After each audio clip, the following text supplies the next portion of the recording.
Welcome back, everybody, ladies and gentlemen, to the exciting episode of the Jade Mechanic Podcast. You guys that have been following me have known for a while that you know, I can be humble, but I can be, a bit proud of myself at times, and I'll speak that out. And a couple weeks ago, I'm sitting on my lazy boy watching YouTube like I always do, and somebody that I follow on YouTube and social media, TikTok, just happened to say to the camera, or anybody here listen to podcasts. And I, of course, like my ears perk up because like, sure, yeah, I'm in the podcast realm. And then he mentioned this podcast. And I kind of had not a fanboy moment, but I mean, I felt like there was a next level of achievement in what I'm trying to do here is because for somebody that I have a lot of respect for to recognize what we're doing here, this channel, felt like we got to a next step. So enough about that. I'm sitting here with Ben from 3T's Automotive. Ben, how are you today? I'm good, man. What's going on? Well, not much. We just talking before we got on. We had a bunch of snow, and I've been out shoveling. And now if you see me put my arm up, I got an ice pack on my elbow because every old mechanic has issues, right? So, Yeah, we're all getting to that point where our body doesn't work anymore. but Ben, a couple weeks ago, you shouted me out in a video, and then you shouted me out a week later in another one, Yeah. and I was just over the moon excited about that, man. Because I mean, that's the end goal is to just guys like yourself that are out there, not to be recognized isn't the goal, but to have the impact that the conversations come up and people resonate with it and kind of let people know who you are and what you're about, man. Because you're relatively newer at. Yeah, I'm very new at the whole social media thing. I'm new on YouTube. YouTube, I've only been going consistent for less than a year. Yeah. TikTok, I suck at. Instagram, I suck at. I used to post just anything that I had from YouTube, and I used to just shove it over to TikTok, and that was just the way Mhm. it was. So, I mean, I've been a technician since like 2004. I went to school. It originally was, I'm from South Florida. I live in like Central Florida now. Nice. I always wanted, I knew since I was a kid, I always wanted to fix stuff. I didn't know it was about cars. But as I got older and it changed from lawnmowers to dirt bikes to cars, that's just where it went. I always wanted a job, but every time you went somewhere, they said, "Oh, have you gone to school? Have you gone to school?" No, okay, go to school. So I did. That was a joke. The school, I'm not going to say the school was bad. I did it and it got me my first job, but it was called Lincoln College. It was in West Palm Beach. It That was the new name. It got bought. It was Lincoln Tech first, and Okay. then Lincoln College bought it out. To just give you an idea, so at the time, I'm I don't know how old I was, 22, 23, something like that. And I got a job in my second semester working fleet for a company called Butler Services, and we were a subcontractor for Bell South, which is now AT&T. Right. So I had two bays that were my own office, my own parts room, and you're just like, go to work. And I'm like, all right, cool. Well, I mean, that was a great job. I made a lot of money, especially being we just had my son. He's actually getting married next month. And that's crazy. And, Yeah. but no service information, no, just old books, that old school way, looking up labor times, looking up, I don't know what the hell I'm doing. I'm in school still, and I got a job where I'm in charge of 300, 400 cars, trucks, all the way up to air brake trucks and everything. Right. It's great. I made a lot of money because you didn't have to sell a job.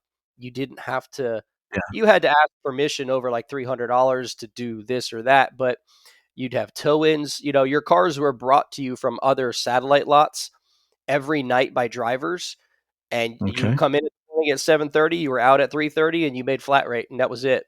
Oh, so they paid you flat rate doing that. Yeah, yeah. So like I'd write it all up, and I'd fax in my paperwork, at the end of each day. So it was easy. You're turning 80, 100 hours a week easy because there was no service rider to sell the job. You had to keep these trucks on the road, and they came Yeah. in for PM, preventative maintenance, every 6 months. So That was fun. I did it for a few years, and then school's over by that time, and then they hired me to be a teacher, and I'm like, all right, I'll do it. But it was, brakes, steering, and suspension. But that kind of like was like I passed the school without opening the books, right? That shows you like Right. kind of how jokey it was because they were still teaching us TBI. Like Mhm.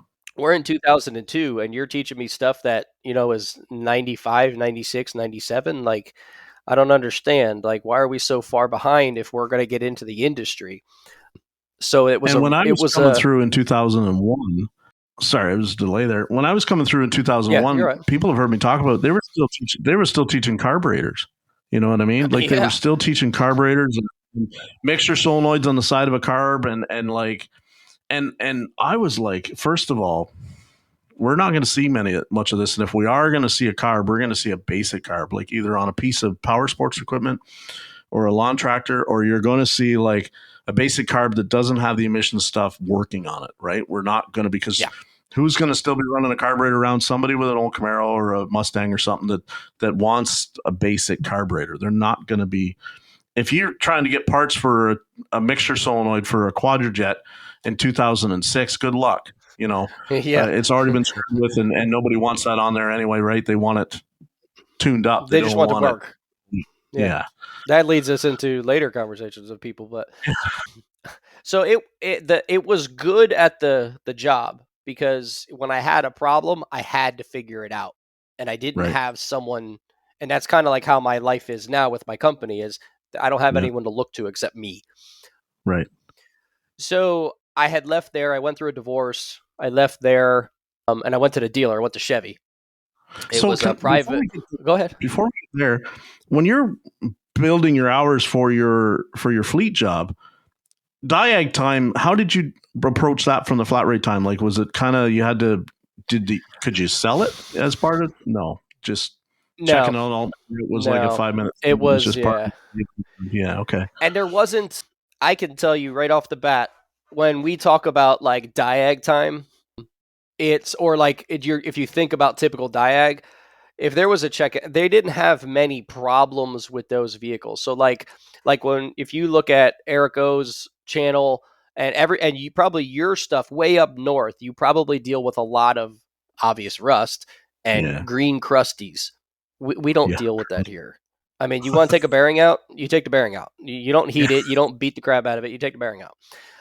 I don't get that a lot here. I get rodent damage consistent. Okay. So we do I get saw. broke wires. So it's a very different aspect. So when I was down there, even though we were close to the eastern border of the beach and stuff like that in Stewart, Florida, it was just repairs. There wasn't Mhm. really any diag. The one time that I can tell you I had a very hard diag job was my own fault, but it taught me a lot. And this is maybe my first year in on an old 96 Cavalier.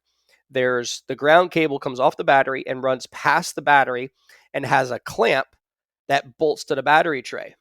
Well, that clamp isn't added ground. The insulation is missing in a 1-inch section. The clamp's on it and it clamps to there.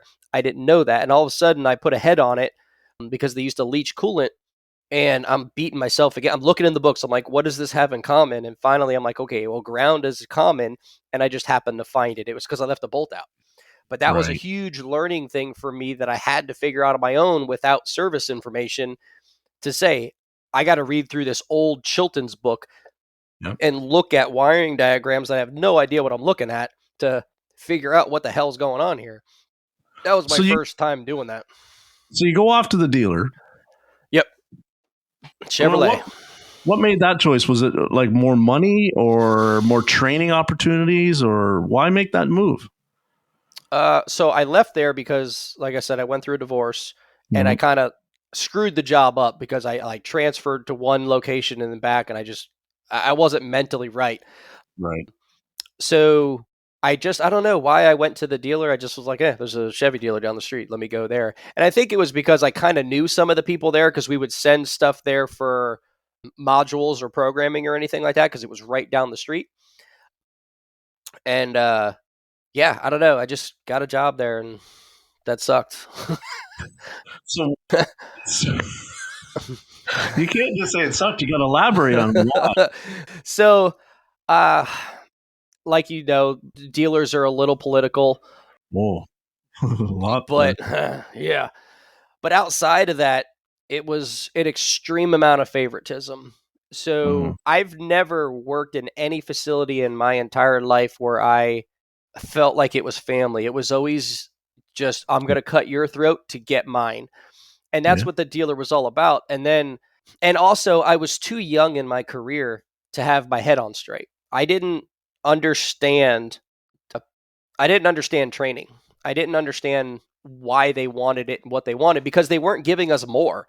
Like recent episode of yours, somebody was talking about the dealer stuff, and I was like, they didn't do that at mine. yeah, They had certain guys that were real leveled up that allowed for the dealer to keep getting certain warranty work and stuff like that. But if I went and took XXX training, I didn't get more incentive for it. They yeah. would pay us to take it, but like you said in your episode, it was like, well, if I was in there for an hour, they gave me an hour. Well, I'll go do 4 tires and a brake job and go make 6 hours. Like, why am I don't want to do that. I'm here to make money. This is you pay me to fix the car.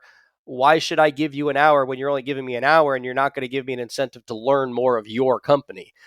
And I was my naive and stupid that way. my thing was I was constantly like there was guys leveled up higher than me on their certs, and I was fixing their comebacks. I was doing their diet, and I'm Yeah. like, because why? Well, they maybe got an EFI, a fuel injection certification or whatever in '96. Well, by Yeah. 2008, it's different. The O2s work different, the modules different. There's a whole lot more modules, like the networks are different. And I'm fixing those cars day in and day out, and they're like, you got to go to school and get the certification. You're like, I don't have to go to school and get the certification, excuse me, like I'm already fixing it. Like, whose comeback did I not fix this month? You fix them all. Okay, cool. I don't need to go then, because you want me to go and sign on at night, go through this dribble and take the course. All those guys that I'm fixing their stuff for, they've had it since before the internet existed. So they got paid to go. Just pay me my Yeah. time. That was my thing with the dealer training. Like, I hated it. I wouldn't do it. I refused. Yeah. So Unless did you're I after a while, unless you're because sending it me would up. take my time. Yeah. And it was on premise, but you would go upstairs and you'd sit in this stupid room. And Mhm. I'm not like that. I can't, if I don't have stimulation in my head, I can't do it. And I think that's why it took me, and we get into this later too, is I never knew about all these guys on YouTube until about maybe 2-3 years ago. Wow. I didn't, I never picked up YouTube because I just was Yeah. not a technology style person. But anyway, yeah, the dealer, man. Okay, so this is the main reason why I left. So I was doing a car that I don't know what the hell I was doing, but it was a car, and it so happened to be a lawyer who was friends with the service manager. I screwed Okay. up. I left a tire loose. But I didn't Wow. leave a tire loose to the point where like they left and it fell off or anything like that. We caught it, I tightened it, no big deal. But I got reamed for it. Yeah. And yet the front end guy did it on 3 occasions that I know of. And one of them, a tire fell off and he never got reprimanded, never got demoted, never got nothing. And I'm like, he's been here forever. So he's, the old man that you are looking at. And I'm like, yeah, I don't think so. This isn't going to work for me because I'm the young punk kid Yeah. that's here. And I know I'm a punk, but, come on. So I left. That was why I only lasted there about a year and a half. And then I got into the independent field, and I've been in the independent field ever since. So you left the dealer to go to an independent shop, or? Yeah. Yeah. What the heck was it? It was just a guy's shop in Port St. Lucie, Florida, and I was doing not everything. I did a lot of front end work. I was doing his alignments because nobody else knew how to do the alignments, and that's when I kind of learned, don't let the owners of the shops know you can do a Yeah. billion things outside of being a technician, because then they're going to use you for it. And that's what happened in almost every shop I worked at. Like, oh, you can fix computers. You could fix this. No, I can mutter my way through it. And they, and then all of a sudden I'm doing that crap. But anyway, yeah, I went to a shop, was doing alignments, and just basic repair. And that's what I did from like '07 all the way through like 2016, 2017. I never progressed. I never was like, oh, I'm going to, do this. But I worked at multiple different shops because in that time frame, I moved up here where I live now. I live in Ocala, and I've worked for 3 different shops here in all that time frame, but it was the same thing. Either one owner was a line tech for like the electric company and he wanted to open a business and he had no business being in an automotive field. Another guy used to be a service writer for a transmission shop and then bought his own shop next door. He was a crook and I hated every minute of that place because he was just one of those ones that thought it was okay to tell a little white lie all the time to your Sure. customer. And I'm like, this is not really good. And then the other one, the guy was a drunk, and he had other people running it, but the same favoritism would go on. So if you weren't willing, and the bad part is most of those shops, instead of just being a straight flat rate technician, they wanted to pay you both ways. They wanted that hybrid that you talk about, where they're giving me $400 to be there for 6 days, and then everything after 20 hours, I can make like $12 on per hour. So if I do 30 hours, they'll pay me 30 hours by $12 plus the 400. Yeah. That was, it's fine. We made enough money to take care of the kids and everything, but there was no progression and there was no incentive to do anything else. But the reason that they did it was if my bay is clean, they're like, why don't you go sweep over there? And I'm like, no, I'm a technician. I didn't make that mess. Well, we pay you to be here. Yeah. Well, you see that tow truck? My toolbox is going on it. Yeah. So I've never had a real good experience in this field. And that's why it would scare me to go back now to a dealership because they all have a guarantee now, which I'm for a guarantee, but I'm also against it because it means that like if you still want to feed that one guy, you're going to feed him. And then you're going to turn around and you're going to say, here's a sunroof water leak to do, or here's a really shit job. And you're stuck doing it because you're on your guarantee. And that's so it doesn't really fix the problem of unfair. And I know life's not supposed to be fair. I can hear the old guys in the groups telling me that right now. Life's not going to be fair. Stop worrying about what everyone else is making. And listen, here's the thing. At the end of the day, if everybody else's comebacks peter in and they wind up in my bay and I fix them, you're darn right I'm going to be worried about what the other guys are doing because I'm going to wonder why I can do it and they can't. Is it lack of effort or lack of ability? Effort is one thing. Ability is another. We can work on the ability. Effort, that's an attitude thing. You got to look at that. So everybody that goes, don't be worried about what somebody else is making, just work. Excuse me. It doesn't quite work that way because if good work is good work and crap work is crap work, and if I'm steady diet of crap work and we're still incentivized, I'm still getting screwed. And there's no incentive. Right? It doesn't incentivize me. So the guarantee thing, I'm not I can't say I'm not about it, but it's an obstacle for me going back because I feel like they hold it over my head. You're going to come in on Saturday because you're on a guarantee. You're going to work, 2 hours overtime tonight to get something done because you're on a guarantee. Yeah. I agree. And that's so, I mean, and that's, like I said, I never had a good experience. And that's what like drove me, like listening to a lot of your episodes when I hear people talk about, oh man, this was like, it was my family atmosphere. It was great. And blah, blah, blah. And I'm like, what is that? Like, I don't know what that means. But so that leads me all the way up into like 2017. Okay. I left the field. I left being a professional. Yeah. And that's when I started to change. I went and I was like, you know what? My kids are getting older. I'm tired of working 10-hour days, 6 days a week. I went and I opened a lawn service for a bit just to make some money.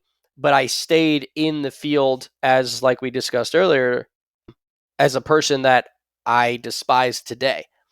The other guys that are out here today that I despise 100%.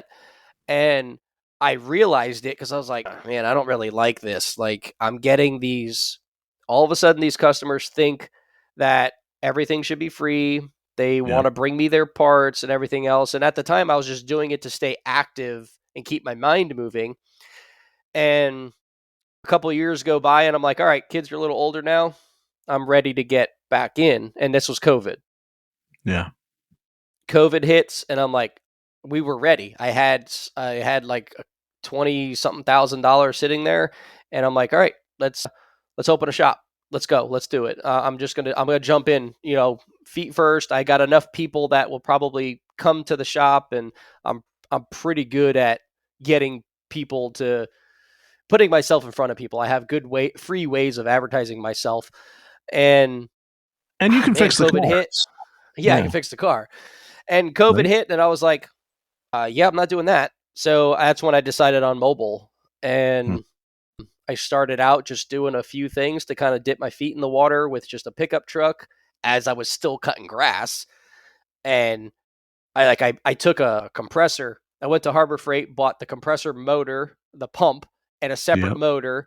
I took apart a Walmart compressor for the tank, and I laid it all out and built my own compressor to go in the bed of the truck so I could close it with a tonneau cover. Come to find out, I use battery now anyway.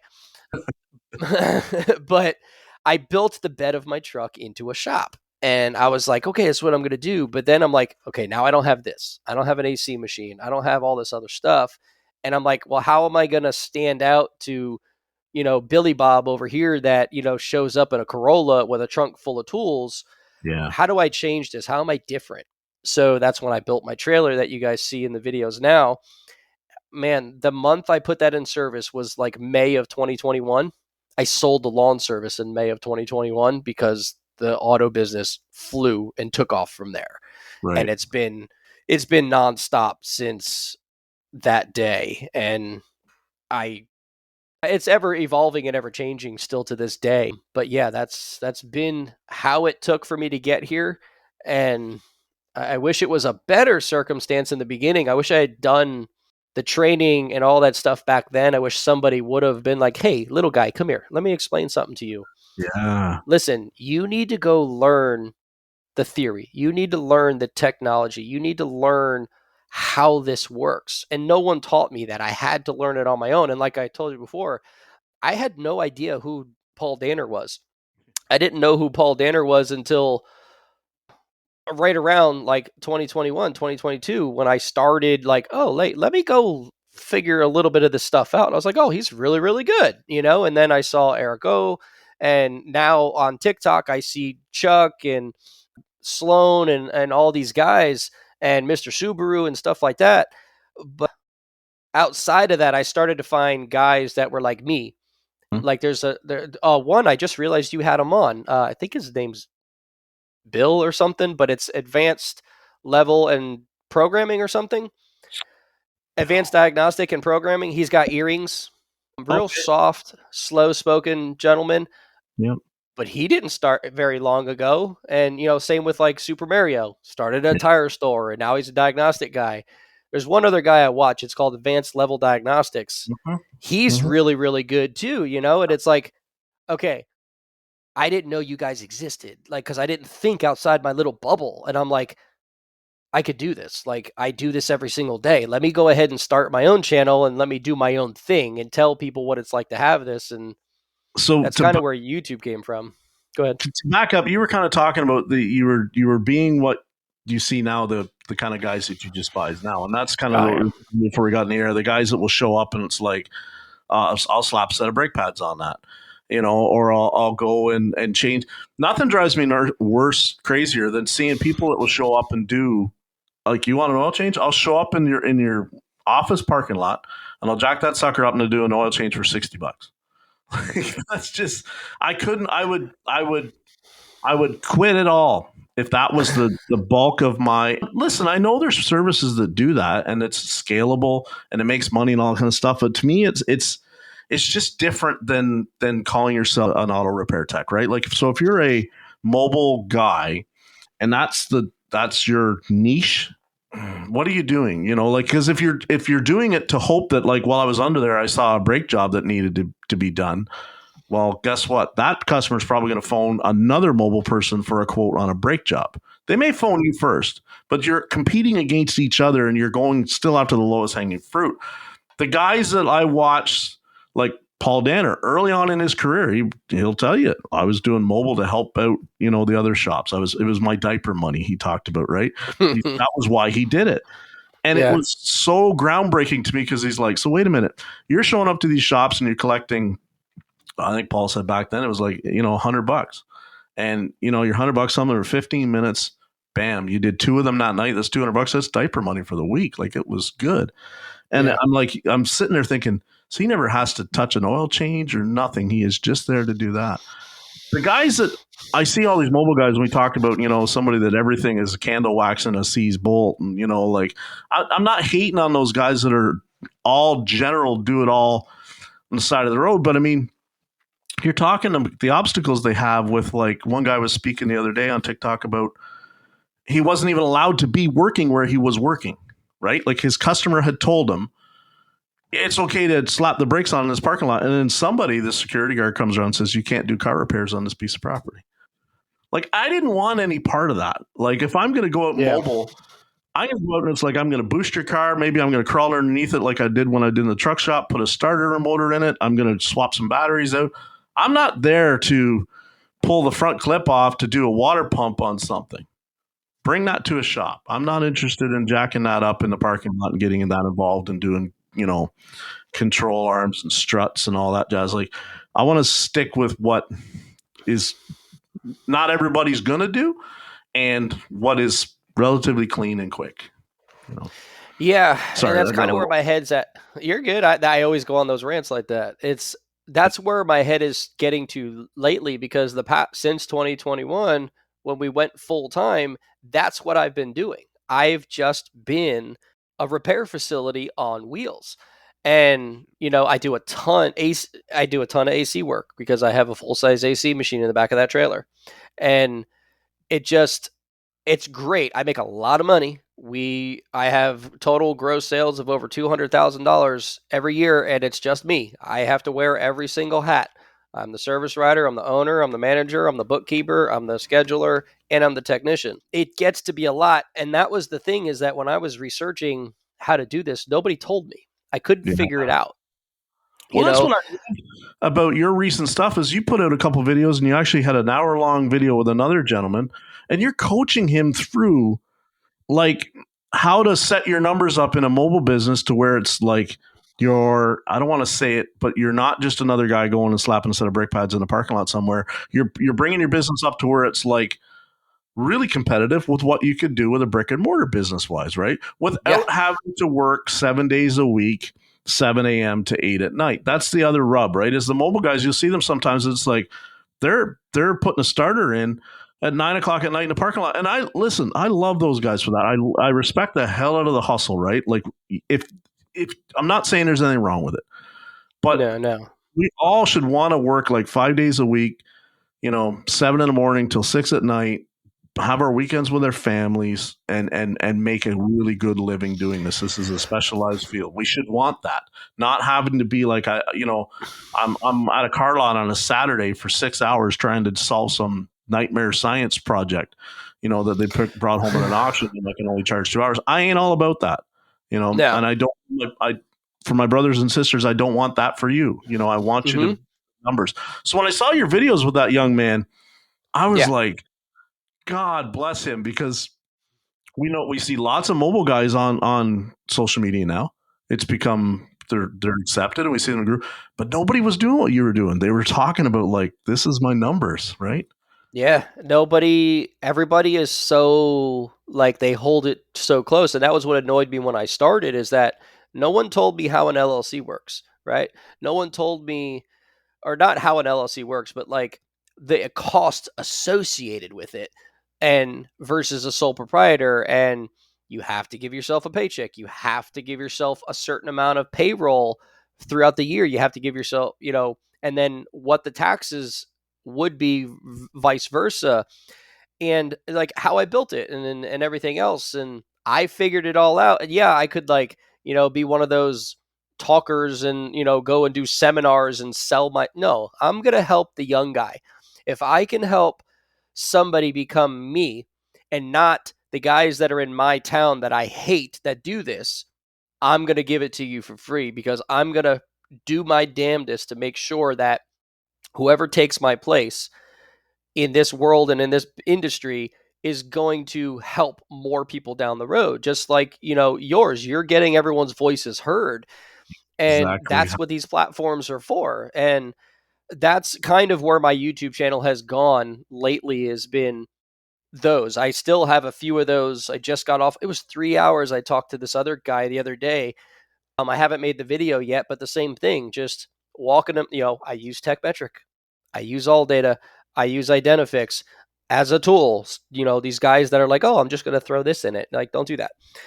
I got QuickBooks. I got all these things that, it costs me a lot of money to run my company every month. It's like $8,300 to run my company every single month. And that's with my payroll. But still, like most of these guys, and you know what? The thing that drives me nuts in my town, and you get all these guys that are like, "Oh yeah, we're mobile, we're this." What are your license numbers?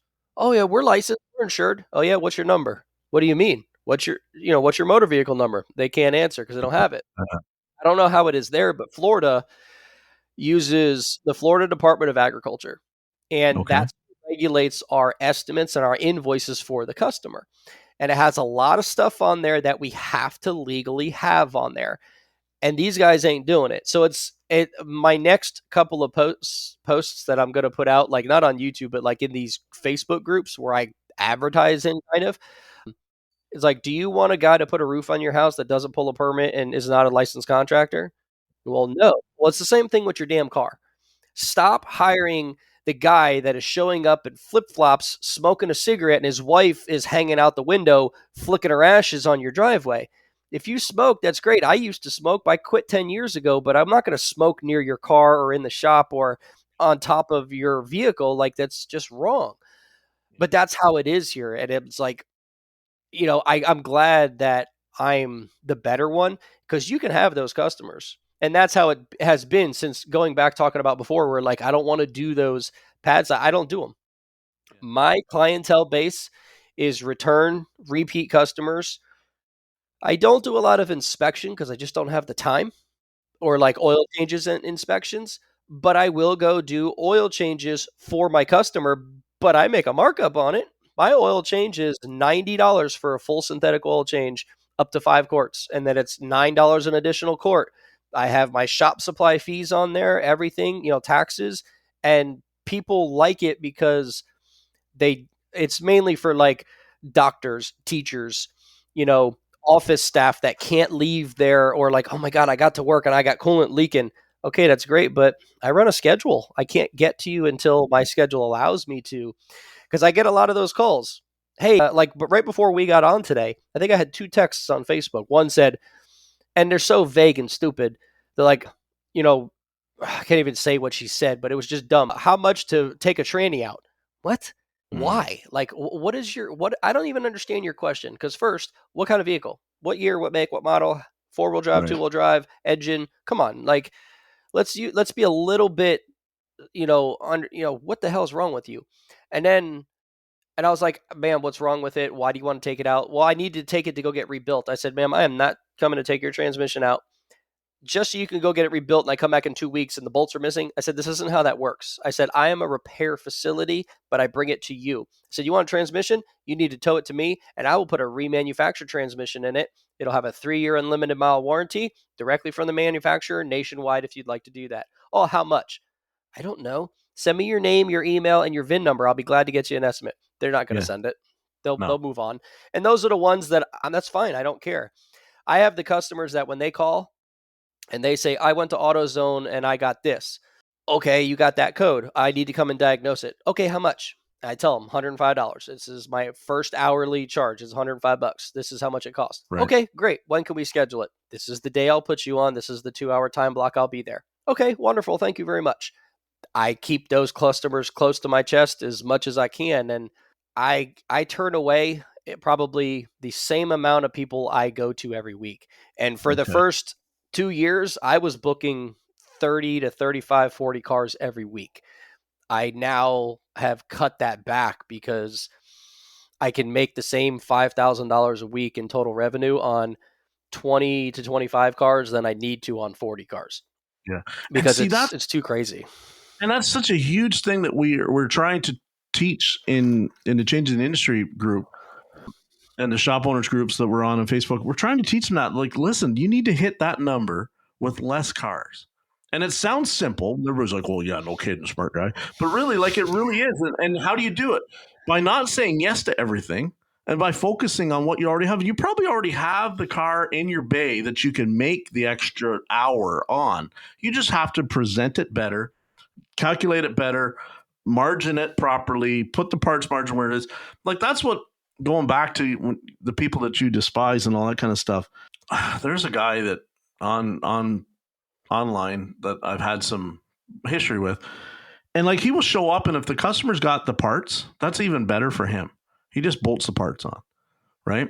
And I'm like, there's your money gone. There's your, like, your markup. There's your liability is shot through the window. Right? What do you want to do? You want to come back, and this guy, I know, if he comes back next week and the part's defective, he's not charging them to check Yeah. that out.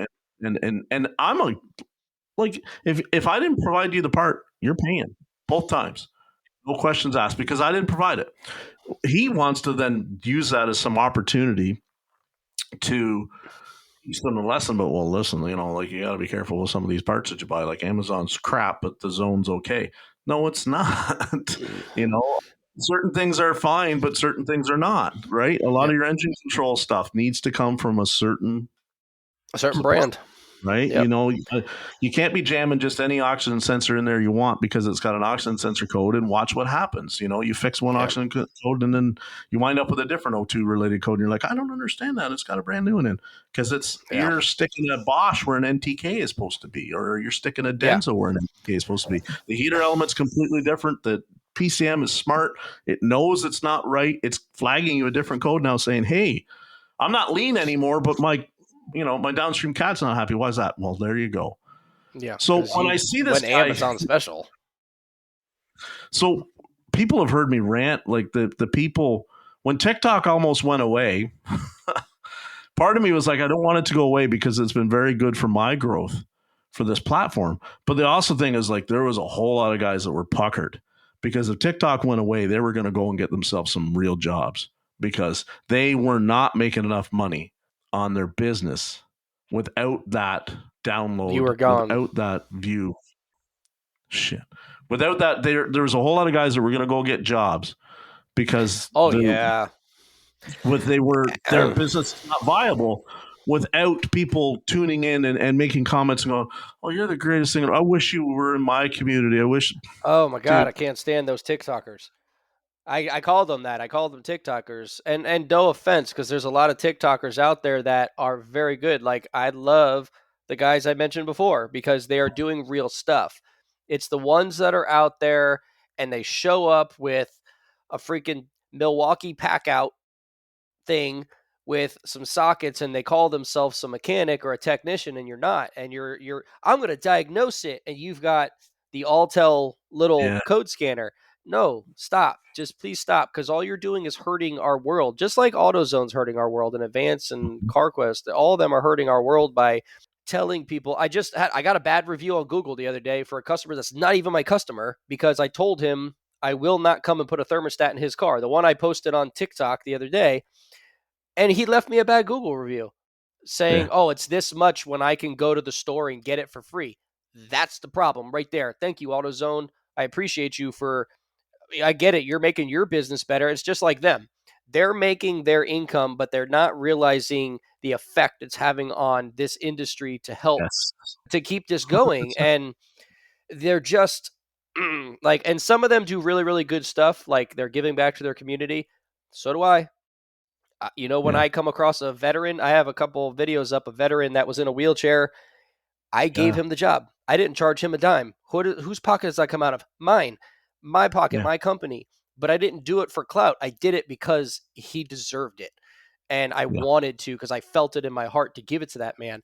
I don't do it so I can post it to get donations to do it more, because you're just using us as your guinea pig, and that's wrong. And I want to strangle you for it. yeah. Drives me Every single nuts. mom out there doesn't need a free repair on her car, because she's a Yeah. single mom. As unpopular as that is to say, because it works for you. You pump the algorithm up and you got 1,000 more people following you next month, and somebody's sending you free tools or whatever. Good story, bro. But Oh the yeah, reality, like that stuff drives me nuts. Oh, you got this for free and these tools for free, and I got this, and I'm like, you're a schmuck, and I can't stand you. And I've done it. Like I've given free stuff to people before, but again, it's just not because I got tools and not because I'm making millions off of TikTok. I make like another guy on that same video I posted. He put on a long rant saying how all of us creators are bad. mm, And it was on that Equinox video. You'll have to go back in the comments and look at it because it was pretty long. And I gave him a long one too, it took me a day to not go on there because I'll ruin everything. I will chew you out. But and then he said a separate comment. I bet you or something about would you still be doing all this free information if you didn't make money? I'm like, bro, I barely make $100 a month on my YouTube channel. That's it. yeah, I get enough to go take my wife out to dinner once a month to go eat some pizza and have 2 beers. Like, come on, man. Like I do this for the other generation, and that's exactly why you do your podcast. It's the same thing. It's for us because like I said before, when I was in the shops, I was closed off. Nobody would pay to send us to training. No one would do any of that stuff. And now that I own my own company and I started using YouTube again to see, or not again, but actually used it and was like, hey, let me go see how many people are doing this and found all these guys. And it's like, yeah, oh man, like it gave me it rejuvenated me to love the industry again because I thought I was you. I thought I was just another jaded mechanic and I was just going to be doing this for another 20 years and be pissed off about it. And I don't yeah. have to be anymore because I can give back to everybody. And that's what we started doing. Well, and the thing is, like, for me, you know, I learned very early on that a lot of what was promised to me by my career coaches and the guidance counselor in school and whatever, as soon as I got into the world, was not the world. It wasn't. It was a myth. Like, it's the same. I was just thinking about it today. We still do it. We tell everybody, like, if you've got that critical thinking skill or whatever, like, you're going to be the top tier technician. The reality is that's crap. If you are the guy that just shuts up and learns a couple repetitive jobs and you stick to them and you stay in your lane and you pump a bunch of hours and you go through that window where about 45, where you become that guy that's been there forever, reliable, can turn 50 consistent, right? They'll leave you alone and you ride it out. If you're that guy that comes in here and you're like, I'm sick in the head, I have to know what is that intermittent glitch? What is that problem? You will not make the top money in this industry still. Still, you won't. And I can show you, because I can show you all the top sharpest brains in this industry are not working in a shop for somebody else. They're in We, a mobile thing like you, or they're going around doing programming and flashing all day. Those are the people with the critical thinking skills. So I learned very early on. So it was like when they would start to do things to me in the dealership, my old story, oh, I can't give you a raise. You don't produce enough hours. All my hours are unflagged and unclocked because I'm straight time and I'm doing everybody else's comebacks. Of course they're unflagged and unclocked. Like, that's not on me. That's on them. I should have all his hours plus mine. I should get the hours that he put in that didn't fix the car plus my hours. Because I had to tweak one little thing at the end, that his job. I could sell a tune up on every Caravan that ever came in. And if all I did was a software update on the end that he didn't bother to do, I'd fix them all, hypothetically. Because I knew to do the software update, that fixed that customer's complaint. He yep. didn't know because he didn't Because he spend all doesn't that read time TSBs. as a TSBs. I could have sold every wallet flush I wanted because the car would leave fixed. That was my point, was that this whole thing of production based and flat rate and all that jazz, it was, to me, I was awakened very early in the 2000s that it's just a myth. It's just a myth. And it pisses people off because in the groups that I talk about and the shop owners, and they're still going for incentivized, the same obstacles and issues they have with their techs coming up is still the same as it's been for 30 years because they're unincentivized. They're cutting Yeah. corners, they're rushing, they're doing, because why? Because you reward them for it. That's why Yeah. they do it. It's part And of their what they're. number in the end looks better. Average, not even the average, it's the average RO number looks better. if they Yeah. allow that guy to keep selling all that crap, and they don't care if the customer is not truly taken care of, because Yeah. it doesn't matter. Like, I think you had one guy on there had said it in a really good way, that an old technician next to him said, "Well, it's just another opportunity for me to make more money." I don't want to fix it. I just want to work on it. The guy that I worked next to said that for years, and I didn't get it until, and now I joke with them.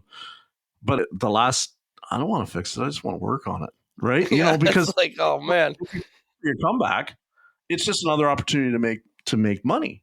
And like yeah. the guy would look at me in the straight face, and I'm like, "You're kidding right now," but he was dead He was dead serious. serious. That's crazy, Dead man. serious. I just, but it's true. It's so Sure. true in this world, and we've seen it for so many years. And man, I don't know. But I don't know. Again, that's why I'm doing what I'm doing, because I want these guys to know that you can go out and make an honest living if you want to go out and do the hustle like I am. I'm hustling. I'm making a ton of money, and I'm building it to the point where it's a sellable product. So, Just like a person sells their company. I want to sell this one day and do something different, or focus it in some other way, or move it to like Chuck did, where he moved it to just straight diag for the dealers and the shops that can't do it. But that, again, it depends on area. My area, I try to network with people daily, and most uh-huh. of the time all I get is a, okay, what do you mean? I gave you a paragraph. I'm like telling you, hey, I've seen you around. You've got a trailer. I've got a trailer. This is what I do. How are you? Like, how are things? If you want to network, I'd like to know you a little bit so I can be confident if I'm going to send a customer to you. And all I get back is, okay, all right. Yeah. I know what that okay means is you're holding it too close. You think I'm going to do something to you. You think I'm trying to take your people. Trust me, I don't need your customers. I'm trying to give Mhm. you customers. Right. And I know you're not. And then, granted, 2 days later, somebody on Facebook in one of the groups said, "Oh, such and such was supposed to show up at 8. They never showed up. It's 4:30, and they're not answering their phone." Okay, I'm glad I didn't network with you, because you're obviously a douche and you don't know what you're doing. Yeah. Now I gotta ask you. So when a customer calls up, for instance, and he says like your guy, I got a P0128 DTC, and you say I gotta show up to diagnose that, and you get a little bit of kickback or whatever. But say the person, you know, agrees for the thing.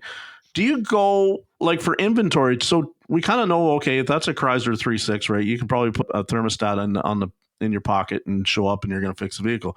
Or do you show up, do the diag, confirm it, and then come back, make another appointment to come back, or do you kind of stop? Really, eh? No parts in hand till you know what it needs. No. Not, I will not go. The only time I'll do that is if it's a very, very good customer Mhm. and they say, "Hey, I got a brake noise." Okay, you Right. live over here, and I know that we've never done brakes, and I look at my inspection reports based on the other times I was there and say, "Okay, I told him it was getting to like 30%. All right, listen, this is what we're going to do. I got a grinding on my right front. I can hear it real bad. All right, listen, I'm going to give you a price based on this. I'm going to give you a price based on pads, rotors, and a caliper and a line on the right hand side, Right. just in case we have to do all that." I said, it could be nothing, could be a backing plate. Let's just come see it. And because they've spent $3,000 with me over the course of a few years, it's the same as a shop. And I'm not going there to do electrical diagnosis for 3 hours for Right. free. It's different. I'm bringing a $600 job with me, because chances are it did go metal to metal because he didn't listen to the indicators. And when I told him 7 months ago to put brakes on, it didn't do it. Yeah. So that's usually how it is. But no, any type of jobs like that guy that cussed me and everything. No, if you're a new customer to me, I'm going to come and feel you out. I'm going to come and make sure you want to spend money to take care of your asset that takes you to your job to pay your Yeah. home bills. If you're not willing to properly and professionally repair your vehicle, you're not my customer, and you're not the customer for me, because I'm not here to play games. I'm here to make sure you're taken care of and make sure my family is taken care of in my company. So when you want to play Well, see, games with me, see ya. Lucas taught me all about that early on. He kept saying, and it didn't register right away. It's like this isn't about fixing the car. This is about being an advocate for the customer. And then other people take it to the next level, and some people don't like it, but they're like, I'm not even advocating for the customer. I just advocate for the vehicle. What is the best thing for the vehicle? And that's helps me move the emotional attachment or the sympathy card away from the thing, and I'm just advocating for the vehicle. I just focus on the vehicle. I try. I seem to be the natural born expert at that because I don't know if I'm just so beat down from the years, but it's like you could show up with like kids in rags and starving. And I'm going to look at the vehicle. I'm going to be like, well, the tires are effed and the brakes are shot. And I understand you only want a set of wiper blades, but like I'm going to go out there and tell you your stuff is in bad shape, right? Whereas other people look at that and go, man, I'm just going to like, I feel for that person. I feel for them too, but I just have to make them aware. And it doesn't come from some flat rate, dog eat dog mentality. It comes from, I'm going to advocate for the whole thing. And I'm going to make you aware because maybe you thought it only needed wipers and you're not aware of everything else that this needs to be. And maybe you're in a better situation than you appear and you might be cutting losses with this car and I won't ever have to see it again. But I Yeah. cannot have somebody driving around in something that's unsafe. I'll always tell people about it. Always. And that for me, advocacy was something that I learned from Lucas. Now, before I had a Yeah, dealership, I just wanted to make money. But now, they're it's gonna I agree 100% because like something I tell my customers, even if I see that situation, Mhm. I don't know what they chose to be in the situation. Maybe Yeah, she or he chose to buy $1,000 iPhone instead of fixing their car because that's what most people do. Because yeah, that's where it is. If you think about it, most people like they want to pay for internet, they want to pay for coffee, they want to pay for this, they want to go out to eat with their family. Oh, I'm not fixing my car. Why does it cost so much? Well, because you're a jack off and you don't know what you're talking about. yeah. But your car doesn't care about your wallet That's right. at all. It does not care if your wallet is big or little. It is broken, and this is the reality of it. But again, stems back to the people that we discuss that we don't like in this industry that are hurting the industry because they just think, oh, I see these guys online doing it for this. Maybe he's going to do it, or AutoZone does it for free, or Advance does it for free. Why can't you do it for free? Because I'm not a multi-million-dollar corporation. That's I'm right. just and another thing, I tell people all the time, all right, well, McDonald's doesn't allow you to bring your own steak for them to cook, or Chili's doesn't, you can't bring your own food and have them cook it. You're not bringing your own parts. There's a whole process to this and there's a reason why. But I'm not blunt about it. I give them a reasoning and I have a Mhm. nice spiel. Listen, this is why we bring the parts because we're giving you warranty. You don't have to deal with it. The warranty coverage is this. This is how long. This is why we do this better part. You're choosing. It's not apples to apples. It's apples to oranges. You're picking Yeah. the wrong thing, and you're getting you're getting a guarantee. So if you want that, we're for you. If you don't want that, go on down the street and no harm done. I'll wave to you in the grocery store, but you're not my customer, and that's just the way it Right. is. Right. What about what's so I see you get people like, and I see in your van, in your trailer, excuse me, you got an AC machine in there, and I understand in Florida that's a big moneymaker. Like up here, AC is a seasonal thing, but down there, you guys, it's an almost all year thing. Is that a tough one to do because there's so many people that just like run down, buy a can, buy a manifold, like a little manifold kit, and throw it in and try? Like, is it tough to get the proper return? No.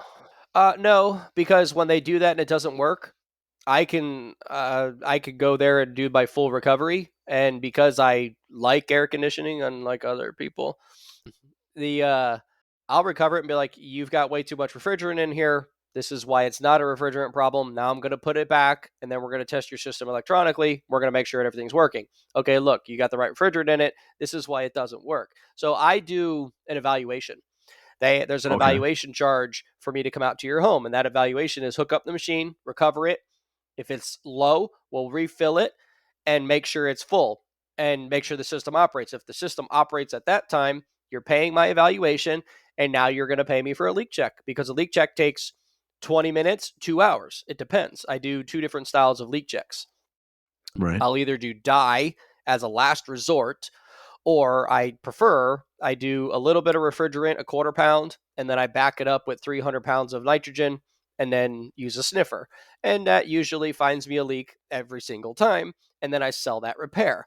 If I fill it up and it needs an electrical side, most of the time it's just a compressor. I tell them, unfortunately, your compressor's crap because it's Yeah. right there and it has power and ground and it doesn't go anywhere. But if I have to do anything extensive, I say, listen, your system was full. You put refrigerant in it, but you unfortunately need electrical diagnosis, yes or no. And most of them are like, yep, let's go. I need air conditioning. That's why in the summertime, I make a lot on air conditioning and why I got the machine for multiple reasons. I've been in the AC field even longer than my automotive career. I used to do home air conditioning before I became an automotive tech. I just like it, and I think it's really easy. I can go do 3 AC jobs in a day and make $3,000 for the day, in Yeah. total revenue for the day, and that's why in the summertime it's really big for me, and I push it really hard because it's so freaking easy. Most cars down here, they run them so hard that compressors fail, and they don't even fail like internally; they just fail clutch wise, and put a Uh-huh. new one on and send it on down the road and move on. And that's Yeah. another thing. So like, and a lot of people will give me shit about this, but if a clutch fails, right, most shops are forced to sell the dryer and something else, Yeah. whatever, or expansion valve Condensed or air. orifice tube for warranty, right? Okay. Well, that's the manufacturer's warranty. That's not my warranty. I can get a 1 year, 12,000 mile warranty from Four Seasons that I buy from AutoZone or CarQuest or whoever I'm buying it from. Now, effectively, this takes out of other shops. But again, this is where most of the shops don't understand something because the GPD or Four Seasons are telling them, if you don't sell this, we won't warranty it. Right. You're not buying it from them. You bought it from AutoZone. AutoZone will give you a labor warranty if you just file the claim. Yeah. But I never run into the problem, so it doesn't matter. But if it failed, and it came apart, you better sell that stuff because you're just going to end up with high head pressure when the job is done. And that's Yeah. what these guys we were talking about before, they don't. They come out, they pump a can or they let it off into the atmosphere, and the homeowner has no, or the vehicle owner has no clue that that's the wrong thing to do. Yeah. They Like don't realize that these guys are jackoffs. my tenure at Nissan, clutches were a huge failure issue, like on 3 or 4 year old cars. So I can tell you right now, we did a ton of compressors because they didn't have a serviceable clutch at the time, or if they did, nobody bothered to put it on. And Yeah. we never went through and did the receiver dryer and a whole other thing, the spiel. Like it was a tough enough sell selling a customer an OE compressor on a just out of warranty Nissan to go and say, hey, we also think we should replace these parts based on recommended practice. I'm not against recommended practice. It's just Chuck made a video where he talked about, listen, sometimes the person doesn't have the money for that. And, he was on the fence about, like, there might be the right way, but it's not necessarily the wrong way to only put a compressor on it too, right? Like at the end of the day, the relationship is between you and that customer, and your communication and your transparency with them is going to determine their image of you and the industry. Like, so that's why we all have such a responsibility. Your video, your most recent one with the Equinox Yeah. that you mentioned me again, everybody needs to watch that because, like, it, I'm watching it through and I'm going, holy crap. He could have just put the fuse in at the end of it. Like, and I kind of gave away the ending there, folks, but like, and I don't want to say, Ben had a diag that went sideways on him, and it's, we all been there, and it's all the thing. But like, essentially, you put a BCM in it that it didn't need. It had a missing fuse. And the whole Keith Perkins was just on last week, or I just talked to last week. He talks about, like, the missing fuse is like the best revenue generator in his business he's ever had. That episode will be coming out. But you could have just put a 5 cent fuse in out of your own pocket, and nobody would have been none the wiser. Customers still would have been happy with you, Ben, because you would have fixed the car. You went and did the right thing, right? You ate it. You took it back out.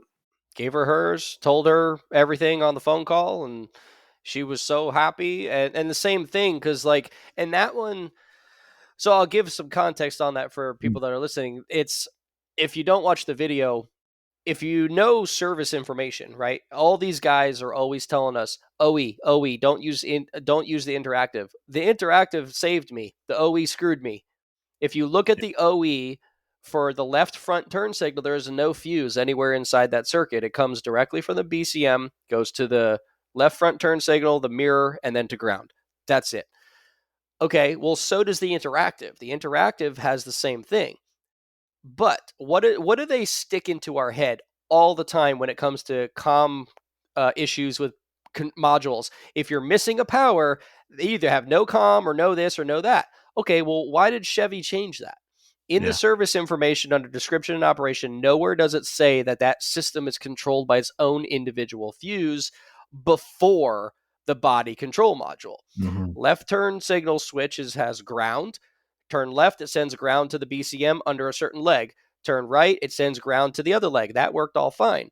But the internal switch on the interactive wiring diagram at the end of that video, I circled it, and that's underneath it, it said. And then when I was doing the check, I was like, that's a red and white wire. That probably should have power on it. And so I'll give this one to Chuck, too, because Chuck's a diehard power probe guy. Yeah. I don't use a power probe just because I just never really used it. And the power probe I have is a power probe 1. That's how old it is. I bought it like one of my first tools in like 2002. It still works and it's great. But I was like, all right, let me test against the right-hand side because it works. Well, with a power probe, and I learned this from Chuck, a power probe, if the light turns green but there's no noise, it's not a good ground. It's an open That's right. circuit or a backfeed. I touched the right-hand side control side out of the BCM to the right hand. It beep, and it's green. Plugged it in the other one. I'm like, this has got to be another bad body control module. It just doesn't work. What the hell? And I just saw it on the interactive below it. It said power input for left turn control. And I'm like, why is that not in service information from the dealer? Yeah. So again, that's what I tried to explain to the customer. And she was like, or in the video, because I'm like, I could technically say that this isn't my fault if you're smart enough and you understand vehicles and how complex they can be, but it doesn't matter. I'm not going to do that to my customer. I told her there's no charge. This is it. She did. She tipped me $100 anyway. I was very appreciative of it because I did spend 4 hours dealing with her car after that, including the program and everything else. But no, yeah, she doesn't get charged because we're in the wrong. I don't care. Yes, it sucks that somebody else, and I asked her too, did anyone touch your vehicle beforehand, before I ever did the job? Because somebody else was trying to replace the bulb for her and they couldn't do it. So I made sure that nobody else was touching it. And she said no. But then we come to find out that somebody was in there farting around with the radio months before. And she's like, oh no, that's about when it stopped working. I'm like, yeah, well, that would have been good information to know. So, but I mean, again, it's all the right thing to do. I'm okay with losing. I lost $150 on the job. So technically I lost $50 because I had $45 in service programming to buy the VIN, and Right. I bought the part for like $100 and something dollars. The BCM was really cheap, and I had my initial, diagnosis to put the BCM in it that you saw in the beginning of the vehicle, or beginning of the episode, which I was only there for like 40 minutes that day, so I wasn't really going too much further. But yeah, I mean, hey, the best of us, it bites other people in the butt. You ask Paul Danner, you ask anybody that's out there that does this for a living, and they'll tell you, yep, I've made goofy mistakes because I had to trust the service information. And L I run into it a lot where that service information is just wrong. L1 Keith Perkins, he'll tell you they've got a shelf of known good that has been the wrong calls.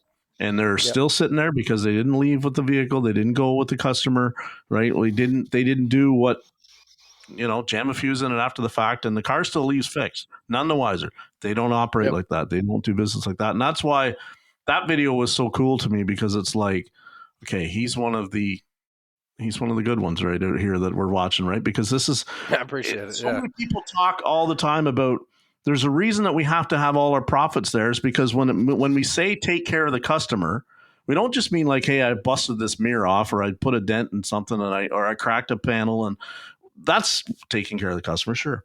But taking care of the customer is like when we screw up, when we shoot the bed. That's when we're truly taking care of the customers. We're coming forward with our transparency and our reputation, and we're saying, listen, I'm human. I went down the wrong rabbit hole on this, and I blew it, and I took care of it for you. Here you go. Yeah. right? And that's how we take care of it. So that's why we need to be operating with profits and have our shit together, because Yeah. otherwise we're not doing it. We're going to keep doing what we always have done, which is it always comes back at some point. Always Yeah. people find out, you know. Yeah, people are going to realize if and those people aren't going to know it because they come to us in the end. When those customers are coming to us because they were taken advantage of from somebody else, I'm not going to go chasing the other person down. I'm not going to talk bad about them. I'm just say, okay, well, this is what we're going to do for you, and this is how we're going to get it fixed. And this is how we're going to move forward, and then they're my customer forever. It's better than trashing the other guy because I don't really know the story on what happened Right. because Yes. I learned it when I was cutting grass. I'd go to some old lady's house because I worked mostly in a retirement community, and she'd be like, "He just stopped showing up." Sure, he did. You stopped paying the freaking bill. That's probably what happened. That's what I came to find out is that it wasn't the other guy. See you, bud. It was it's the customer that's usually the one that doesn't want to save face and tell you that they did something wrong or they just chose to stop paying it or whatever. You'll get calls all the time saying, "Well, he put my brakes on and now it makes a noise and he won't fix it." Well, because you supplied the parts, that's why. You know, I can't help you in that situation. Exactly. That and man, I mean, the what? fault's on both sides, right? The fault is in the bad technicians. The fault or the people that are trying to do shady stuff, and the fault is in crappy customers because there is good techs, there is bad techs, there's good customers, and there's bad. If we could just let these guys go with them and play in their own little weird field over there, I'd be happy with my good customers over here by myself. So the conversation kind of popped up, and I don't know if you're in some of the groups or whatever, but it popped up where we're talking, Ben, about how Mike Allen, who's somebody I'm going to help you network with, and you really need to get to know him. He made the comment about like, so if a customer's been somewhere and they've had $3,000 worth of parts thrown at a car for a complaint and it doesn't fix it, and your tech fixes it in an hour by cleaning a ground or reconnecting a ground or something like that, or putting the missing fuse in, what's the true value of that repair? And a lot of people, like, here's my take on it's a lot closer to $3,000 than a lot of people want to accept, because the value of it is whatever it is what they were willing to pay that didn't fix it, and then I fixed it. My value shouldn't be only $100 because that was my 1 hour charge or whatever, right? My value of it should be a lot higher. Where are you on that idea? The same way, but it's more. I'd give it to customers in this way. I get a lot. I'll change. It's not a change of subject, but it's the way I can make it think properly in Okay. my head. So if a customer comes in and they're like, oh man, my air conditioning to pull the dash is going to be $1,500. I'm just going to go buy a new car. All right, well that $1,500 is now costing you $30,000. Are you not seeing it that way? You know, so that customer, yeah, they were willing to spend $3,000 on parts because they saw a tangible object and they're like, yeah, I'm going to fix it. But when you tell them it's $900 because it's 7 hours of my diagnostic fee, they're like, that's crazy, why would I do that? Because they don't have the Yeah. knowledge and the experience to understand our world. So, but do I sit there and explain that to them or not, or do I just take the money and run? It's everybody's individual thing, and I guess it's more of a depends on how the customer's treating you, Mm-hmm. right? If the customer's being a jack off, then yeah, I probably would be like what you're saying, but like, yeah, my experience is worth what you spent on that car. Take it or leave it. The car can be fixed for this, and this is what it is. If it doesn't fix it, I'm not going to charge you. That's fine because I'll know. Like in this scenario, Yeah. I'll know. Listen, it's $600. This is what it's going to cost. Take it or leave it. And because the customer is being rude, if the customer is a little old lady and she had no idea, and like we paint that picture, I'm still not going to only charge, a minimal. I'm still going to charge my value for knowing that. There's a difference, right? Do I go in and charge an hour because it's a misfire code? Yes, that's what we charge. Mm-hmm. Do I have a car on the side of my house right now that has loss of communication, got towed in, loss of comm with the power steering control module, loss of comm with the cluster, loss of comm with the AB steering I said the steering module. I have ABS code. I got a ton of codes, and they're all lost communication, and I can't talk to those modules. Right. They got charged a minimum of 3 hours to tow that vehicle into my home. And I'll go work on it on the side and do everything. I already looked at it, but the point is I was able to get to it in a fraction of the time and understand, because I understand communication lines. I understand power and grounds and electronics, where the other shops that are like, put this in it, it'll fix it, put this in it, because they're identifix fixers, there, it's where's my value. And I don't look at it as in, oh, I'm charging you 3 hours. I'm charging you $330. Why $330? Well, advanced diagnostics, it's $330 for an hour. So it depends on how you word it to these people too. You could change the scenario and all the words to make it sound better for those people that we're talking about that felt good about spending $3,000 for tangible products.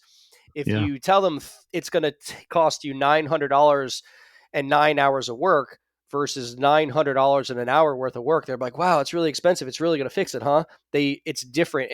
The way they perceive it is different.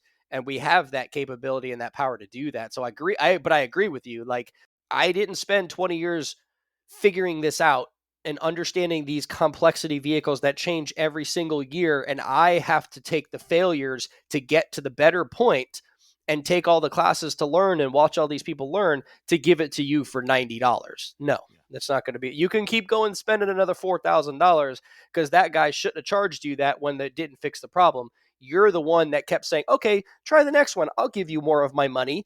You were wrong for doing that. And Ben, let me ask you, because you're somebody that obviously probably goes in behind a lot of other mechanics or a lot of other shops, and you hear some of those stories. Why do they not go back and get their money back? I don't. Okay. Back to the Florida Department of Agriculture, Yeah. right? Florida Department of Agriculture states on your estimate that your estimate cannot exceed more than $150 of the original quoted price. And then there's 3 other choices on there saying, I request a written estimate, I request a written estimate if it's going to be above this dollar, or I do not request a written estimate. I guarantee you most of the people that are signing that paperwork are not paying attention to that. And therefore, they feel that they're stuck. You don't if you were to threaten some of these places, if you're in Florida, I don't know about other states, if you were to threaten some of them with calling the Department of Agriculture that you're getting ripped off and they're doing the wrong thing because they're charging you for parts that your car doesn't need, I think the customers have a leg to stand on, but it's just goes back to the uneducation that people believe the TikTokers that have a bazillion views. They don't believe the low guy that's got 100 views, but yet I'm telling them the right thing and not the wrong thing, and they're learning from the improper ways. Yeah. So and I think they're scared. Oh, I didn't know I could ask my money back. I tell people that all the time. I'm like, do you have your keys in your hand? Yes. Did you sign an estimate? No. Leave. What do you mean leave? I'm like, you're legally allowed to leave. Just leave. You do Yeah. not have to pay anything if you did not sign any paperwork. That's the way it is in Florida. And boy, some of the shops don't like that. But guess what? If you're paying the Florida Department of Agriculture to regulate your stuff, you better go by their rules, because they're there for you and the customer, and you're taking advantage of customer, you'll be fined and kicked out of business at that point. Yeah. And these customers just don't know it. And that's what always frustrated me, because it's like you knew that they'd never even probably bother to make the phone call or go back and ask and say, what happened here? They just tried somebody else. Right. And I tried and I tried and I tried. And people, going back to the beginning of our conversation before getting on, where my issues with some of the DIYers and how we've sometimes earned that disrespect that they sling on the pros when you see the talks on TikTok and it's because we've earned it. We have. But at the same time, it's like, I can't be responsible as a technician, right? Like, you're now talking to a tech. How ineffective your service writer was in conveying to you what was actually happening, right? And how, because we've seen them, right? They're running 100 tickets a day. They're blowing through, blah, blah, blah. They're doing whatever it takes to get that stamp, gone, work's done. They're pushed that way. I, as the technician that's now talking online about how your experience went, you're saying the guy in the back didn't do anything. The guy in the back didn't fix my car. The guy in the back was given 20 minutes before closing time to figure out your check engine light while you stood there waiting. and you got Yeah. charged an hour, Yeah. right? And he got paid That's 0.3. He got that's paid right. 18 minutes, and you Yeah, got paid, and you paid for an hour, which is all the profits and everything you want to look at. But the customer doesn't understand that, and the service writer in the dealers or in the shops are not conveying that to the customer in the right way. And again, hence why I went into business for myself to try to make. I'll make the most minuscule dent in this industry compared to what other people are making, but it's enough for me to make that dent because it's helping. well, that's exactly where I'm at, because I'm looking at this and I'm going, I'm never gonna be Paul Danner. I'm never gonna be these. I'm never gonna be Chuck. I'm never gonna be some of these guys like Chris Craig on TikTok. I'm never gonna reach the amount of people that I reach.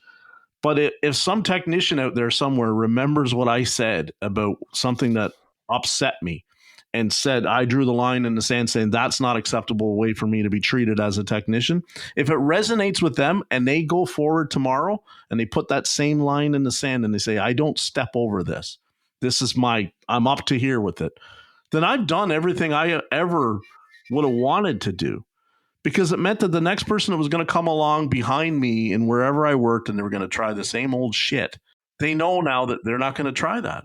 And it sucks because it's like, and I've seen the fallout. I have seen the effect of what trying to get a tech to work a Saturday. It's getting harder now. Trying to get a tech to come work at a dealership without a guarantee. It's almost impossible, right? Like It is. why? Because they're not trying to get a tech to go and say, oh, it only paid 2/10.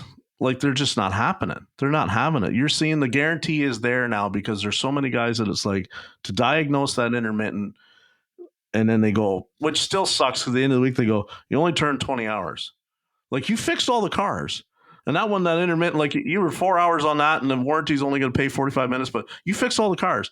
That's where, if I keep having the conversation about production means very little to the reality of how good you are, then that just goes away. And then it just Yeah. becomes like we win some and we lose some. Because that's all you're ever told as a technician is you win some, you lose some.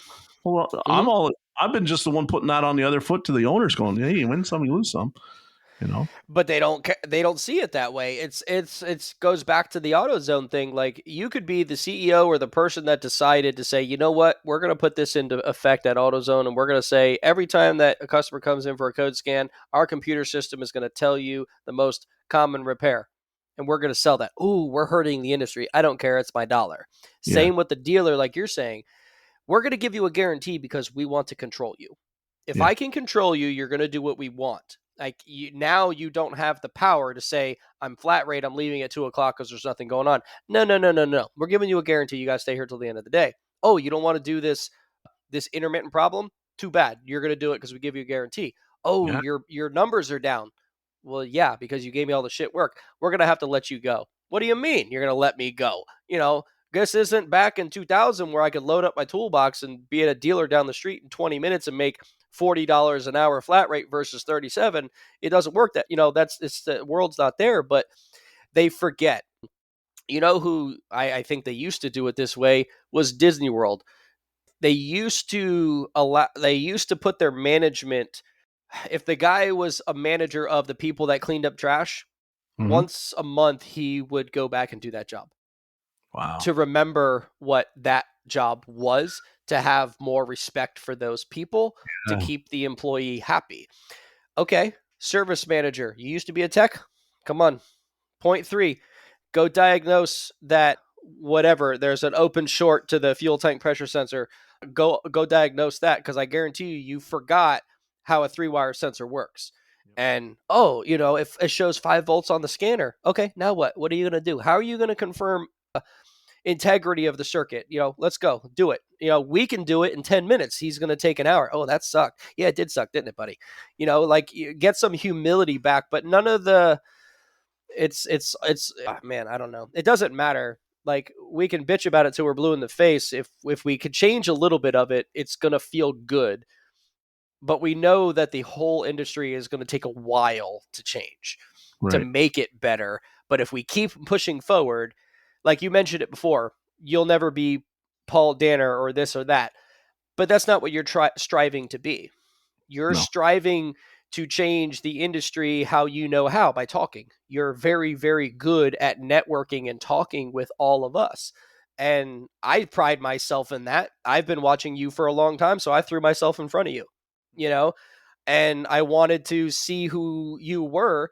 And I was right on who you were. You're a great person and you're very good at what you're doing in this industry. And I wanted to showcase that as much as I possibly could. So I'm going to try to get to know people. I'm going to Yeah. try to network with whoever I can. But sorry, I'm going on a rant there. But I mean, I became more passionate about this industry again in the past few years after paying attention to you and realizing YouTube and TikTok and all that stuff, because I wasn't before. I was Yeah. very just off in my own little world. So I always ask the question because, like, coming from where I came from in the beginning of this, where it was like I wouldn't recommend this as a career, right? I would tell somebody to go do something else. How do we fix this technician shortage, Ben? I think back to almost like what we just said, like the people that are or have a different person in charge. So like if I remember back to the dealer, we had service writers that would give the tickets to a dispatcher. Okay. The dispatcher, it's so hard because it was such a political corporate world.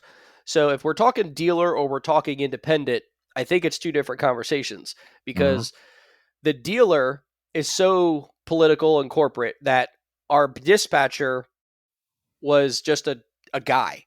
And Yeah. then he was not a technician. And then he got fired. And then our front end alignment guy got a promotion and he was now the dispatcher. So it was a little better because he knew everyone's capabilities and where people could help get the ticket done right and gone, instead of just being like, well, sorry, you're stuck on it for 4 hours, or you know you're the highest paid guy, but now I'm going to give you an oil change. Like, what are we doing here? Like, I mean, granted, thanks for giving me an opportunity to maybe overlook something because nothing else is here, but where's the work I'm paid to do, the job I've been technically trained to do? I'm here. I'm a fighter jet flyer. I'm not a broom sweeper, Mhm. come on. So, and then in the independent field, so in that case, have certain people that are overlooking the technicians and can know the technicians on a personal level to be able to say, you're very good at this. This is what we're back to the old days. You had heavy line guys, you had tranny guys, you had front end guys, you had diagnostic guys. Now it's like everybody is just thrown to the wolves, and it's like, oh, you're a technician, you need to do it all. It's like, okay, well, we could do it all, but why? Like, this guy's not trained to do that. He has no clue how to look at circuits. He doesn't understand them. Yeah. And it goes back to the 3-wire circuit. Like, if they don't understand that most basic circuit, they're never going to make it. So in the independent field, the owners should not. The owners, there should be qualifications. So this will take me on another direction that you'll appreciate also, is like these guys that are starting these mobile, they're not really mobile businesses. They just put up these posts saying, I'm a mobile mechanic, call me. These are all of my prices. Thanks, buddy. Now you're just undercutting everybody and you're being an idiot. ASE testing in the United States, you have something else up there I've heard you talk about, Yeah. but there's no regulation in that. Hmm. The only regulation they have on the ASE is 2 years in the field and 2 years of school so you can get the piece of paper. That's it. Yeah. That's it. So anybody that is really, really, really good at going and taking a test could go take the ASE, but it doesn't give you anything. There's no incentive for the industry. I get people ask me all the time, are you ASE certified? I was. I still am. I am going to recert just for my own well-being, and it's good to do the recertifications. I always do it, but it doesn't prove anything. It proves that I can take a test. But if you look at it a different way, it also proves that I can stay up in touch with the new technology today. But it doesn't tell the shop anything. The shop owner has no qualification. He could just open the building because he has money, and then he could just fill it with people. And then he fills it with junk people. Sorry, I'm going on the rant, but he No. fills it with junk quality, junk people, junk cars, and then no technician wants to work for him, and he goes out of business. Having a company that, if we employ more standard in the field, saying, you can open this company if you prove that you're going to do this. And there's more stipulation to controlling the estimates and the inspections on a car, and the quality control of the vehicle leaving would make the technicians want to do more work. Because if we're gonna allow people like that $3,000 worth of work and it doesn't fix the car, that's it's you're I don't nobody comes back to the shop, and now I'm out of a job and I got to go somewhere else because you guys did that. And then now this guy think like me. I thought that the industry was so blind and dead that I was ready to just I got to do something else. These shops suck. Not I'm making money. I'm making enough to pay my bills, but what's $50,000 a year? That's nothing, right? That's no money to make. But I don't know. I mean, I could rant about it all day long and go in different directions because I know I already am. But I think the ASE thing shows us. Brian, my buddy Brian Pollock and I talk about this all the time, and I'm still him and I don't agree one down the line, but I think it shows a base level of competency. But a bigger standout for me today was there was a conversation somebody put in the group, and they're like, "When does a technician become professional?" And I said, "Professional is not about a time thing. Professional is how you conduct yourself. You can be a quick lube kid, and if you take pride in how you do your job, you're being professional. You're being, if you're torquing the drain plug properly, if you're looking resetting the service light, putting the sticker in the window, doing the job properly, you're a professional. Because to me, the amateur is the guy that's doing it himself. Professional is how you conduct yourself. Professional is how you are as a person, how you approach the job is what makes you professional, not time in. Time in is, yeah, I no. thought at 10 years in that I was a professional. I wasn't a professional at 10 years in. I could do the job. I was better than the amateur or the DIYer, but I wasn't a pro tech until like 15 years in. And that Yeah. was because like I had to unlearn all the bad habits. I had to get my attitude right. Like I had to realize what there was more to this than just like blue car, red car.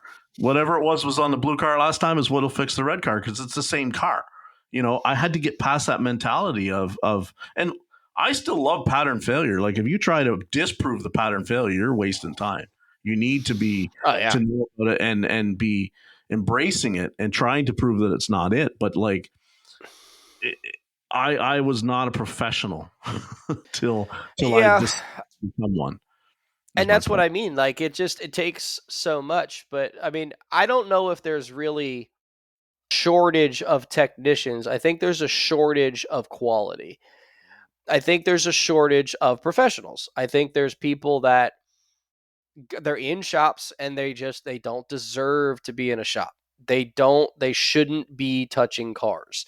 I'll give you another for instance. I worked on a red Tahoe. There's a video that's up on it. A mobile mechanic was there before me, and it's a 98 Tahoe or a 99 Tahoe. It's got that big square box PCM, and it has, you pull it open, it's got blue, clear, black, and whatever. He some reason took the covers off and put them on the other ones and plugged the PCM back in. I don't know how he didn't smoke that PCM. And I figured that out because I looked at service information and everything else. He should never be a technician. And it's one of those ones that's posting on Facebook all the time. His wife will post, "My husband has his LLC. Do you think that's a qualification? Like, are you that stupid that you think that that's what it is?" Like, I don't mean to call someone stupid, but Jesus Christ, that's wrong with it. And that's the same as in the shops. And you know why he's doing it mobile? Because he couldn't make it in the shop. He couldn't make it being a real technician in a facility. So now I'm just going to be the dirty shade tree guy and I'm going to go make a couple of bucks so I can buy my cigarettes and everything else. And that's what he's doing. And fine, go just stay away from me because if I see you, you're going to get an earful from me and you're not going to like me at that point because I'm going to get really freaking mad at you because you're destroying our industry. And I think that's the same thing in the shop is that these guys that I see in my town that are ripping people off and don't know what they're doing, it's the same guys in the facility. So there might be an influx of people, but there's not an influx of good. There's not an influx of us that are now owning our own companies because we got tired of the crappy owners and now we're out on our own. And that's why there's a decrease in it because more of us are So starting to go out on our own. So I got to ask you do you struggle? I think you probably do, but do you struggle with the amount of stuff that you're now putting out there like, how do you handle because you see it for me, you see how like agitated I get when somebody will be online, they'll be asking a question, right? And I just lose my crap because it's like you're asking a really. I wish the conversations could stay in the closed room, small group of like professionals. Yeah. It's coming on going, hey, like fix my fuel trim problem. How do you how do you handle the detractors that you have and the people that are just like a-holes being critiquing you? Like Like how do you online? yeah. How do you do it? Man, it took me a long time, but I ignore most of them now. But I cave. You know who the ones I cave on are? The ones that don't watch the video all the way through. And I'm like, just watch the damn video. Like, and I got into it with a guy on TikTok the other day, and it was my fault because I misread what he said, and I apologized to him because I'm very dyslexic with that. But going back to that woman that posted, as soon as I saw your post, holy crap, I died because I feel, now correct me if I'm wrong, but I feel in your head that day when that woman posted that and you commented on it, I was like, he's writing back something so technical that she has no clue what he's talking about and she's going to go somewhere else now because that's exactly what I would have done. And someone did it recently and he's like, "Oh man, you did this, but I can't find a video of that. How do I do it?" I said, "Go to the shop." Yeah. And that's all I wrote to him because dude, I'm not going to answer. I don't have a freaking magic ball to answer you over text in a YouTube video. Like, I don't know you. I don't, I get it, but I don't get it. Like, how do you have the audacity to ask a question like that? Because we're not Yeah. here to do that. This is content for whatever reason. It doesn't matter why it's content, but like, man, I can't. It's the keyboard warriors. I want to make shirts that say I'm an anti keyboard warrior because it's those ones that they drive me nuts. They enter their 2 cents and it's like, I gotta answer you. I have to do this because Yeah. in my eye, I'm laughing the whole time, and you're just getting so angry, and I'm laughing at them because they're so stupid. But I mean, but that lady the other day, I ignore them now. I Well, can't. see, I just and can't. the fuel trim question was like to me is because for the 10 years that I've been online or longer in Facebook groups talking about, people saying my car does this and I'm talking technicians, I'm not talking DIYers. And they're saying Yeah, my like car does this. IATN days. Sure. And you're like, okay, so tell me what the fuel trims are doing. And they're going, well, they look normal. Okay, well, like you ask, oh, so it's pulling fuel away. At what RPM is it doing that? No answer. Crickets. Okay, are we talking about idle here? Like, because I know from my training and my years of doing this, if I can start to know, if you can tell me what it's doing, when it's doing it, I can start to narrow things and cross things off in my brain about what I'm not looking at. Yeah. That's things I don't have to give you answers for. The reality is like, oh, your car is lean. Go change everything. That's the answer I really should give those customers because it's like you gave me nothing. I'm going to give Yeah. you nothing. But they get so Exactly. mad at you, and it's like, so then. But the other answer is if you tell them just go seek a professional. They're like, oh, they're ripping me off. They're too much money. That's why I never answer anymore with go seek a professional because it goes to that next step, and then I Yeah. completely come unglued because then you start talking. I really now you're in my crosshairs, right? Like I'm just kind Yeah. of like I'm answering that lady to try and take workload off of you, right? I'm trying Yeah. to open up. He Yeah. said, "Hey, tell me what it's doing." There she hasn't answered back because she has no idea what she's talking about. She has Well, no why are clue. you None. looking at the scan data then? Don't look at it. Don't look Well, at it. but I guarantee you she's not even looking at it. Someone told her that, and now she's using it to say it to somebody, and that's why she's doing what she's doing. Or it's her husband using her page or something like that. Because if you're on here telling me, and you can see it in her words, my bank one is negative this, my bank two is negative this. So, what's the issue? How many different things do you want me to tell you to go and fix? Ethanol Does correction, it, like like you said, what happens when you raise it up to 2000 RPM? What do the fuel trims do? Do they get closer to being better? Do they not get closer to being better? Do they get closer to zero? Do they, what's going on? What are the short terms reading? Is it, come on. I can't answer, and I don't. I never had it. I used to maybe in the far beginning when I didn't understand YouTube mhm. or TikTok, I would answer some of those things. But as I've grown on it, I don't anymore because and even the comments, I'll answer like within the first day. And then in the morning, I'll take a look at who's said something on there because I can get too attached. Right. And then I'm like, oh my God, I can't, I got to stop because like I'm being so mental right now. It's same with cars because like if I have a car that's driving me nuts, I have to fix it. If I can't, it's this. So everyone listening, don't take this the wrong way. Like I have fixed every car I've worked on because I can't let it go. Right. I don't care how much time it takes or money it takes or whatever it is. I have to fix it because I need the customer to have a properly fixed car and I won't be able to sleep at night if I don't fix the car. Maybe something way back when, if I worked with 3 other guys on it, we got it done together. But, in my business now, if I go look at the car and I don't like a Mercedes, if I don't have service information for it, I'm going to tell the customer, I'm sorry, I can't work on your car Yeah. because I'm not going to open that can of worms. I have enough integrity to say, this is where you should go. We Yeah. have 2 shops in town that are European specialists. Go to them. This is where you should take your car. Stop looking for the cheapest guy because you own a Mercedes. Stop doing that crap.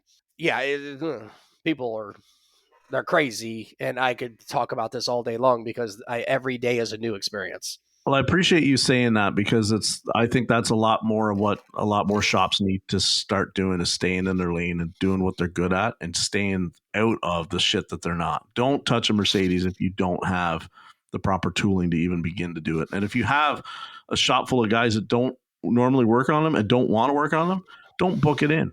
They see this, I hear this one might need a transmission and it's like, oh, it's a 22-hour ticket. Like, doesn't matter. Stay away from it. It's going to be a can of worms. You're going to make the industry look worse. Their eyes get big and they see dollar signs, and that's the problem with the owners. That was the problem at the last shop I worked at. That guy, we did predominant AC all summer long. Yeah. And this guy, he hired in, we always had drug addicts or con artists. We had a lady in our parts department that was a convicted felon for money laundering, and she ended up laundering money out of him or not money laundering, conspiracy or something like that. She screwed him out of money. But anyway, this old Mercedes came in, and a dash that you should not be taking apart. It needed an evaporator. And I told that guy 1,000 times, do not do this job. It's going to bite you. We have no business taking this dash apart. This is not a Dodge Ram where we can take it apart in 40 minutes and put a new evaporator in there. We do those all day long. Not this. And he did the job, and he had our lowest guy on the totem pole do it. Light bulbs didn't work. The car didn't work. They got into it. The customer sued him, took him to court, all this stuff. And he lost because he was a jackass and he shouldn't have done that job. It just, you need to learn to pick your battles. And I don't do anything that has high liability. So if you want timing chains done on your car or timing belt done on your car, I'm not doing it. Yeah. I could do it all day long and I will beat the crap out of the labor time all day. But I'm not taking a chance to go buy a cheap Clotus or however you say it timing kit because that's the one you want to buy because you don't want to buy the dealer one.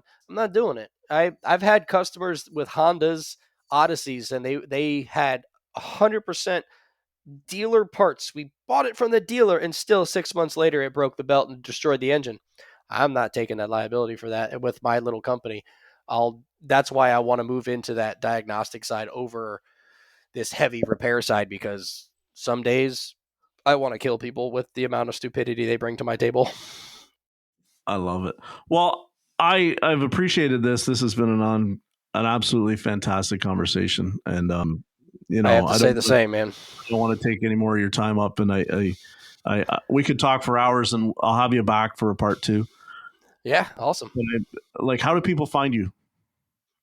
So, I don't know. To be honest with you, I've never really been asked that question. I do have a Facebook page. We have Instagram, we have TikTok, and we have YouTube. But mainly, it's YouTube. I'm gonna start trying to post a little bit more on TikTok as we go along here. I'm trying to do better. I don't know. I'm not a social media guy. But yeah, it's on YouTube. So it's the number 3 TS Mobile Mechanic. And we're on YouTube. You'll see the trailer. It's a 7x14 enclosed trailer. It says 3T's Mobile Automotive Repair on the side. And that's my intro to every video. So if you want to follow us, you can follow us there. I appreciate the heck out of you. And like I said, this has been I really jive with what you're about, and I think like you and I are two kindred souls, or similar aged, and down through some of the same foxholes. And that's the whole thing. Like it's you know I like what you're about, what you're trying to do for the industry for the same reasons that I'm trying to do it, and I can really appreciate that, Brent or Ben, and going forward, we'll have you back on because I think we've just scratched the surface of what more issues we can talk about. And Yeah. but people, like, if you're on YouTube and you live on social media like I do, check him out. He does fantastic stuff. It's great videos, and like I said, he's one of these guys. He will show you when he makes a mistake, and I think that's more important. We have other people that go, like Chuck gets blasted because like sometimes Chuck will put his errors up there, and I think that's more telling. The guys that never made a mistake, nobody's still watching them. I mean, Paul Danner blew airbags up in a vehicle, right? He brought his Jeep down. Like, I mean, the guys that have made Yeah. mistakes and stand by it, and that's who we're still following because they're human like us, and I think Exactly. that's the important thing. So, everybody, give Ben a follow him. He's doing amazing things. He's a great guy, and I appreciate you having on here today, man. Hey, man, I appreciate it also. This is it's something like I've been telling my wife, and I'll tell her again today because today's actually our anniversary. She's at work. She'll be home soon, but 13 years. Oh boy. Good thing I bought stuff earlier. But anyway, yeah, your podcast has rejuvenated me to be able to love this industry again and realize and to network further. I never like what is it called? AITN or ATI? ASOG, Automotive Shop No, Owners. the North Carolina place. Oh, Asta. Yeah. I will be going to that this year. I will take the time off and I will go and sit these classes and meet everybody and do all that because I never, like I told you all before, sorry to continue it, but I never knew that stuff existed. I am so sheltered when it comes to social media. Like you talk about IATN all the time. I never knew that existed back in the day. I saw it recently. I was like, oh, that's what he was talking about. Oh, that's not really a thing anymore. Yeah.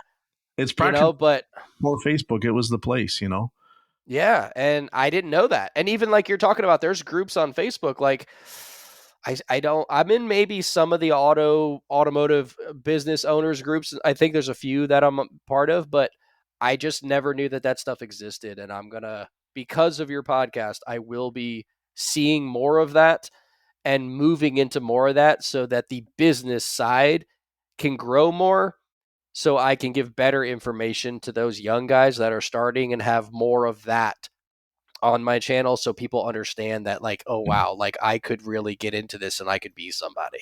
Well, then if you're going to be coming to ASTA in next fall, then by then it'll be my goal that you will have networked with some of the key players in this game, and so that you're going to be there. You're going to know who they are. You guys will be having drinks at the bar, and you're awesome. going to come out of there a completely changed person because I've seen it. You can ask Chuck, you can ask Brandon Sloan, you can ask Tobatek. The guys that came last year walked away from that event absolutely revitalized with what this industry was about and never knew that the thing existed. And it's going to be a big thing this year. So if you're going to be there, I'm going to be there for every year for the rest of my life. It's just going to be a thing. But yeah, I appreciate you, and I can't wait then to see you there. And we'll network further, and I'll get you linked up with other people that can really, really, really show you some good conversation and ways to do this business and do this industry right. So everyone listening, I really appreciate it.